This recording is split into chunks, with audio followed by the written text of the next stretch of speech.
Hi farmers, this is KS Naveen, working as Zonal Demand Generation Manager in Sumitomo Chemical. Basically, Sumitomo is a Japanese multinational company in the chem sector.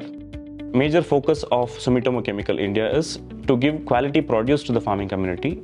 And as of now, lakhs and crores of farmers are using our products right now, and they are very happy with the results which they are getting from our products. The main emphasis of Sumitomo Chemical is the quality of the produce which we give to the farming community and how it helps them to make their livelihood better.